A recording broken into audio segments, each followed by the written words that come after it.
Part 3 of my mid-century restoration project, and today I'm building up the upholstery layers on the inside of the arms with this latex sheet of hair fibre. Let's get into it. This is what both chairs looked like when I first collected them from the auction house. Pretty typical mid-century, that classic retro brown fabric that's seen much better days. In part 1 I stripped off the top cover fabric and all the old disintegrating upholstery layers. Part 2 and I revarnished the legs and built new seat bases on both chairs. Now it's time to move on to the next stage, building up the upholstery on the inside of the arms. I'm starting with a base layer of hessian. This gives structure and support before adding any padding or top layers. Along with the arms, hessian is going to be fixed onto the inside of the wings. I'm now applying a cotton edge roll to the frame on the arms. This helps define the shape and structure of the upholstery. I'm also making a real effort to choose natural upholstery materials wherever I can, rather than ones that contain synthetic fibres or plastics. The edge roll overhangs the frame by about ½ an inch, just enough to create a soft edge. You never want to feel the hard frame through the upholstery, so this slight overhang gives it that smooth, comfortable finish. Now for the upholstery padding on the arms, and you might be wondering what this green, hairy, fuzzy stuff is.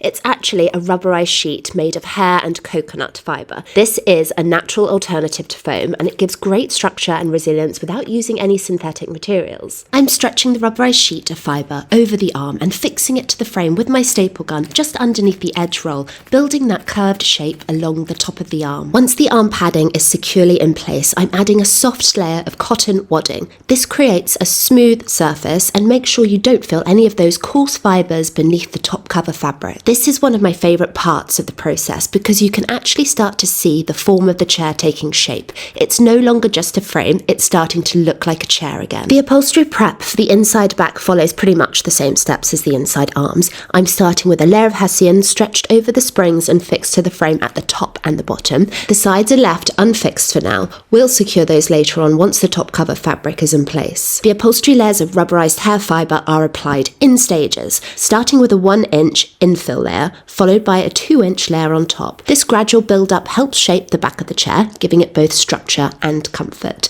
The thinner layer is added for the lumbar, while the thicker layer creates the shape and profile of the inside back. Together they build a firm but comfortable foundation that will hold its form beautifully once the top cover fabric goes on. I like to think I've kept the inside chair upholstery build-up short and sweet.